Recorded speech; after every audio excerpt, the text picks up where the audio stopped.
Tere! Suvi on möödunud kiirelt ja on aeg teile jälle uusi lugemiselamusi tutvustada. Et jõudsin omajagu palju suvel lugeda ja nüüd osa on siin täna teie ees. Ja alustan eesti kirjandusega. Joel Jans, Rõnguroimad 2 ja Põrgutõld. Mulle juba selle sarja esimene osa meeldis väga. Ja kui ma nägin, et teine osa on ilmumas, siis ma olin päris rõõmus, sest et ta kirjutab nii hästi, et lihtsalt kutsub lugema. Ja see on selline mõnus ajaviide, et kus saab natuke ka kaasa mõelda. Ma pean tunnistama, et ma lahendusi välja ei mõelnud, aga võib-olla keegi on targem ja suudab ka autori lahendused välja mõelda.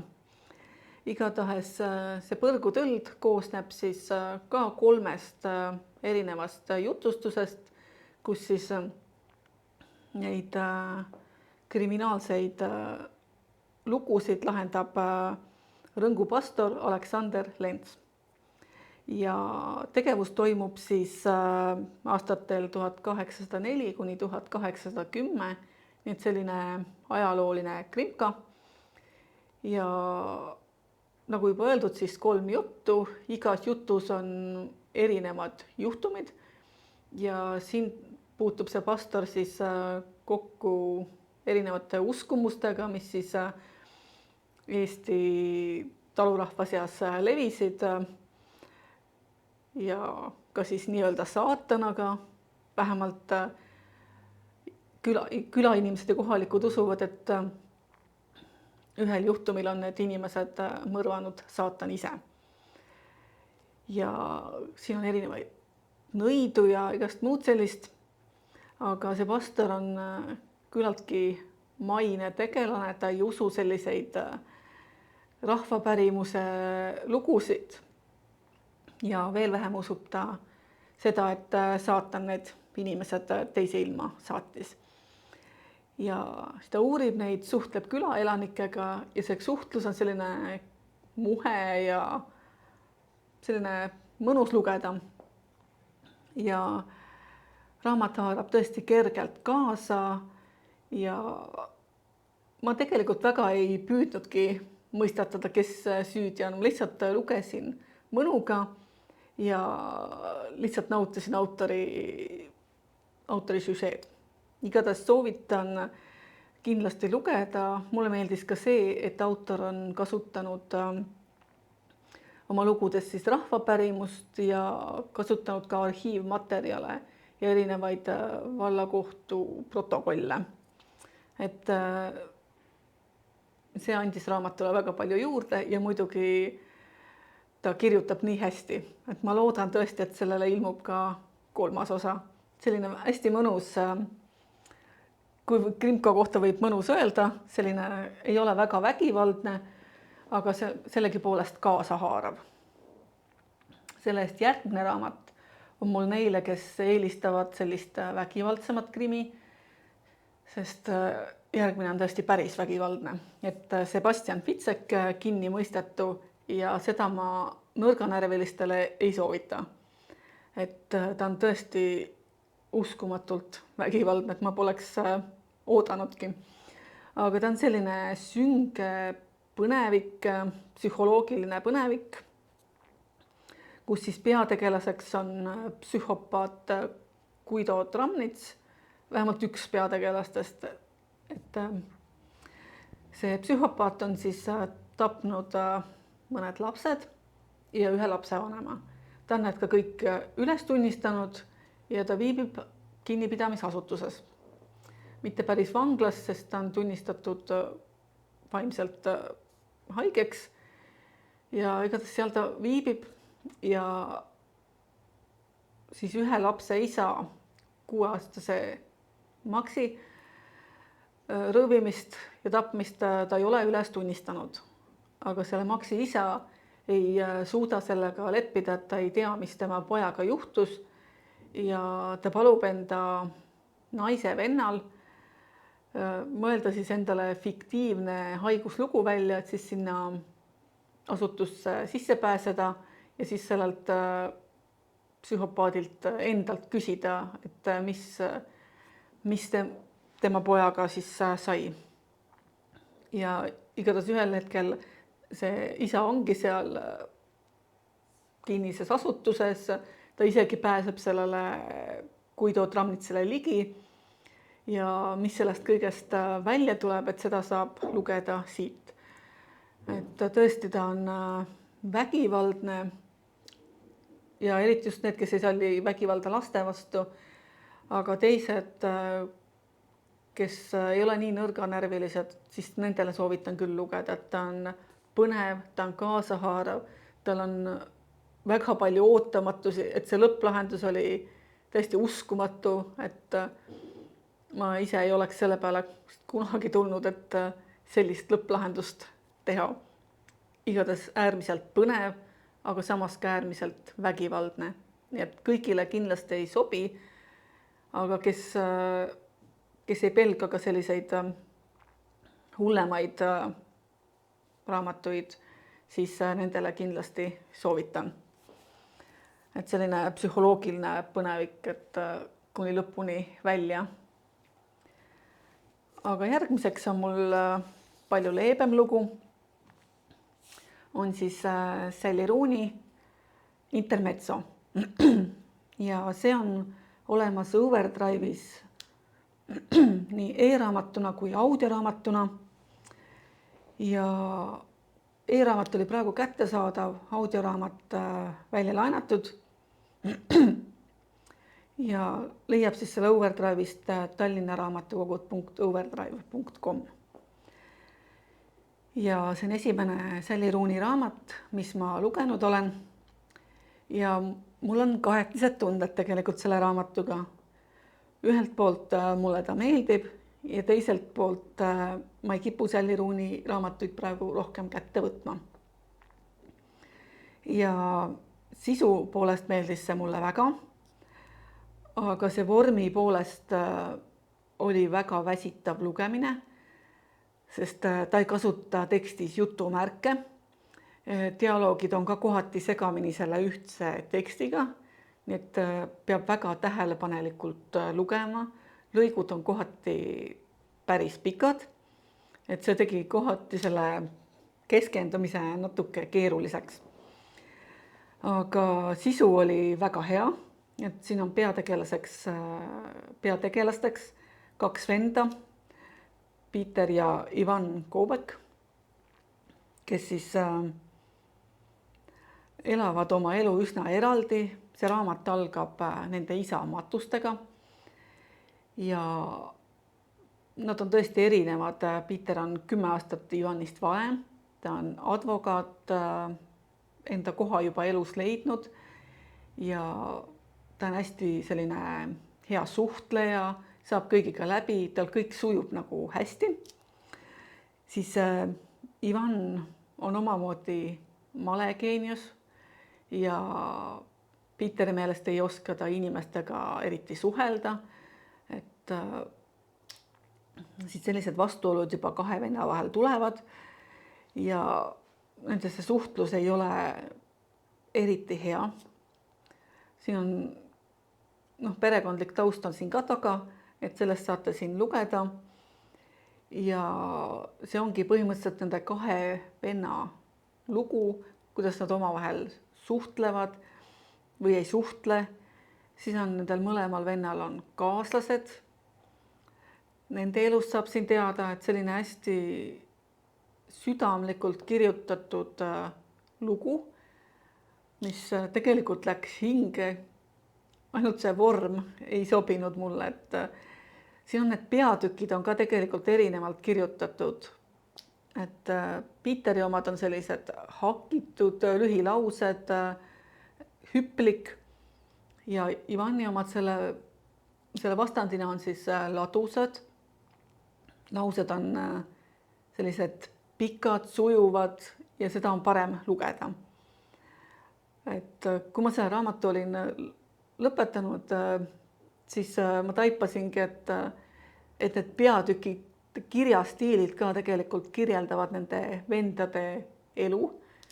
Et selline tegelikult terviklik raamat, ja selline hästi huvitava sisuga, et selline südamlik leinast ja kuidas siis kumbki sellega toime tuleb ja siis pluss muidugi omavaheline suhtlemine. Et selline huvitav raamat, mida tasub kätte võtta.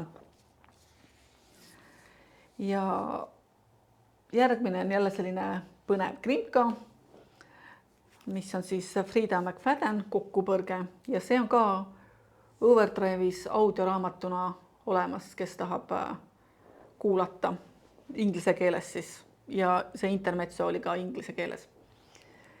Ja McFaddeni põnevike peale saab üsna kindel olla, et need tõesti kaasa haaravad. Ja siin on siis peategelaseks Tegan, kes on 23-aastane noor naine. Ta on rase ja üksi ja tema elus on juhtunud just üks sündmus, mis pöörab ta selle maailma pea peale. Ta on just sellest aru saanud ja ta ei oska nagu kohe kuidagi käituda.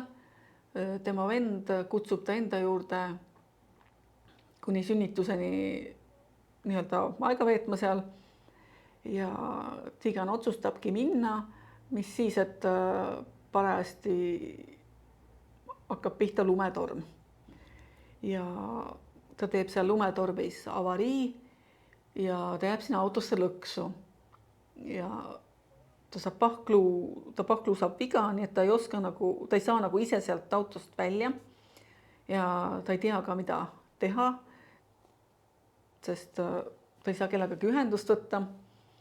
Ja järsku ta näeb, et lähenevad autotuled, et kohalik mees peatab kinni ja see mees tundub naisele hirmutav, aga tal ei ole ka valikut, nii et see mees viib ta enda koju. Selgub, et mehel on naine, kes on meditsiiniõde, Polly. Ja kuna on lumetorm, siis ei saa kohe haiglasse minna. Ja nii siis see Polly ja mees siis nii-öelda hoolitsevad selle noore naise eest. Aga naisele tundub ikkagi lugu natuke kahtlane ja mõne aja pärast peaks lumetorm nagu läbi olema, aga see paar leiutab ikkagi erinevaid vabandusi, et teda mitte haiglasse viia. Et selline hästi põnev, kaasahaarav ja selline mitte võib-olla nii ootamatu lõpplahendus kui mõnel tema eelneval raamatul, aga siiski piisavalt kaasahaarav, et see kätte võtta ja lugeda. Et selline hästi mõnus põnevik, mida sügisõhtutel lugeda. Ja põnevike armastajatele kindlasti soovitan.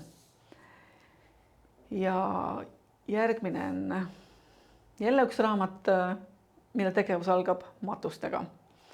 See on Elena Fischer Paradiisiaed. Ka see on Overdrive'is audioraamatuna saadaval. Hetkel küll välja laenatud, aga kes soovib, saab siis järjekorda panna. Et inglise keeles peaks olema seal saadaval.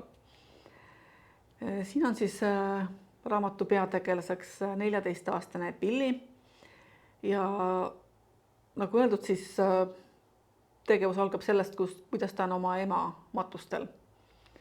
Billy jumaldas oma ema, ta väga armastas oma ema ja ema armastas teda ka. Et tegevus toimub siis Saksamaal ja tema ema on kolinud sinna Ungarist, nii et selline väljarändaja. Ta on leidnud endale korteri, aga samas ta ikkagi peab pingutama päris kõvasti, et neil oleks süüa ja kõik maksud oleks makstud ja raha neil eriti ei ole. Aga see ema on selline hipilik ja kuidagi hästi mõnus ja soe ja tõesti nende omavaheline suhtlus on nagu humoorikas ja selline pehme. Aga ühel hetkel otsustab Ungarist siis Billy vanaema neile külla tulla. Ja Billy jaoks see rikub natuke nende elu ära, sest ta ei taha tegelikult, et see vanaema nende idülli tuleks rikkuma. Ja juhtuvad jah igasugused sündmused, nii et peale selle Pilli ema surma siis see tüdruk otsustab üles otsida oma isa. Et ta tahab teada, kes ta on, kust ta tuleb, miks isa neid maha jättis. Ja siis ta lähebki teekonnale, lihtsalt nagu põgeneb kodust ära. Ja see on selline omamoodi eneseleidmise lugu, et see noor tüdruk siis püüab selgusele saada oma päritolus ja teiselt poolt on see lugu ka leinast, peresuhetest ja selline hästi soojalt ja südamlikult kirja pandud. Et tõesti soovitan lugeda, et selline mõnus kaasahaarav raamat. Ja ei ole üldsegi sünge, kuigi võiks eeldada, et kuna lein on ka seal olulisel kohal. Minu tänaseks eelviimaseks raamatuks on ka selline põnevik, on siis Liz Moore Metsajumal. Ka see on Overdrive'is e-raamatuna olemas, hetkel küll välja laenatud, aga saab järjekorda panna, kes siis tahab inglise keeles lugeda. Kes ei soovi, siis seab sammud raamatu kokku. Aga see on ka selline huvitav põnevik, kus siis tegevus toimub peamiselt 1975. aastal, kus siis Ameerikas Adirondakis on üks suvelaager, kus siis noored tüdrukud ja poisid siis veedavad oma aega looduses, tegelevad seal lõkke tegemise ja muude asjadega. Et see laager kuulub kohalikule rikkale perekonnale. Ja seal rikkal perekonnal on tütar, kes tahab sealt laagrist osa võtta.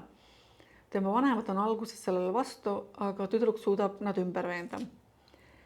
Ja siis tegevus algabki sellega, et see tüdruk läheb sealt laagrist kaduma. Et ta on 13-aastane ja ta läheb sealt kaduma. Kohe alustatakse otsinguid, et mis temaga siis juhtus. Ja see on selles mõttes huvitav raamat, et siin tegevus toimub väga paljude tegelaste silmade läbi. Et see võib-olla natuke killustab seda raamatut, aga võib teha ka huvitavamaks, kuidas kellelegi sobib. Et mulle sobib, kui erinevaid tegelasi on päris mitu ja siis nende silmade läbi saab siis teada, mis juhtus.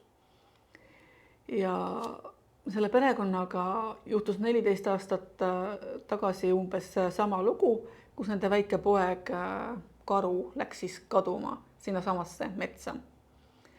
Et siin ongi need mineviku mälestused ja siis on see, mis toimub nii-öelda tänapäeval seal 1975. aastas.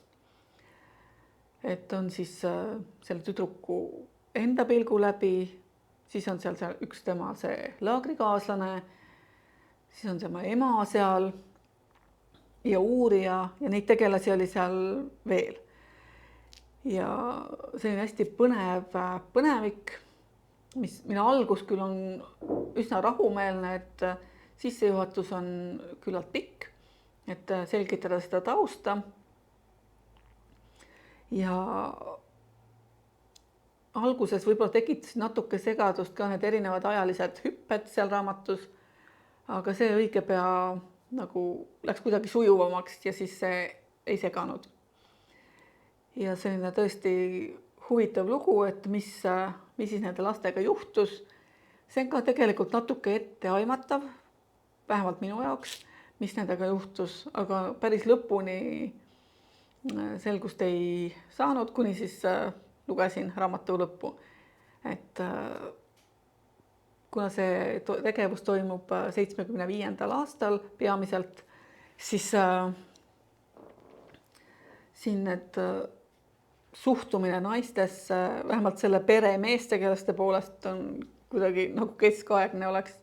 igatahes selline natuke intriige tekitav raamat minu meelest aga ta oli siiski kaasahaarav ja lõpetasin selle vist, ma ei tea, 2 või 3 päevaga, kuigi ta on selline küllalt paks. Et igal juhul soovitan põnevike austajatele, kellel on veel lugemata. Ja minu tänaseks viimaseks raamatuks on samamoodi Eesti kirjaniku Indrek Kohvi kirjutatud Ära oota midagi. Ja selle on siis illustreerinud Olena London. Ja see on siis mälestuste raamat autori enda vanaisast. Ja tema vanaisa ei ole juba ammu enam elavate kirjas. Siis ta panebki selliste mälestuste kildude kaupa kirja tema loo. Ja see on hästi ilusasti kirja pandud ja kuna vanaisa elas peamiselt nõukogude ajal, siis autor meenutab ka neid mälestusi, mis selle ajaga seoses on, kus toimusid igasugused kummalised absurdsused, erinevad lööklaused olid, mis, kui autor nüüd järele mõtleb, ei omanud mingit sisu. Ja lisaks sellele vanaisale ongi siin teiseks oluliseks teemaks kõik see nõukogude perioodiga seonduv absurdsus.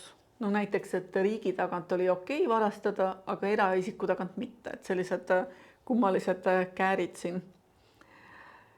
Et see on tõesti väga ilusasti kirja pandud, kohati sellise nukra alatooniga.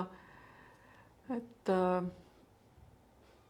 lapsest siis, kes püüab meenutada oma vanaisa, kellega ta ei saanud eriti palju kahjuks koos olla ja kes kipub vaikselt ununema. Et selline südamlik raamat, mida ma tõesti soovitan kõigil lugeda. Et ta on hästi ilusti ka illustreeritud, et see Olena London on ukrainlanna, kes mõistab ka seda nõukogude aega ja ta on kuidagi hästi suutnud sinna teksti nagu sisse elada, et ma näitan natukene, et ta on selline erinevad pildid ja see teksti osa on mõnikord küllalt lühike ja sellised illustratsioonid on hästi palju, et lugemine läheb nagu ruttu, vähemalt esimene kord, et ma ilmselt tahaksin seda ka teist korda lugeda. Et selline hästi ilus raamat, mida tõesti soovitan kõigil lugeda. Et aitäh, et kuulasite, vaatasite, kaasa elasite. Kohtume juba järgmisel kuul.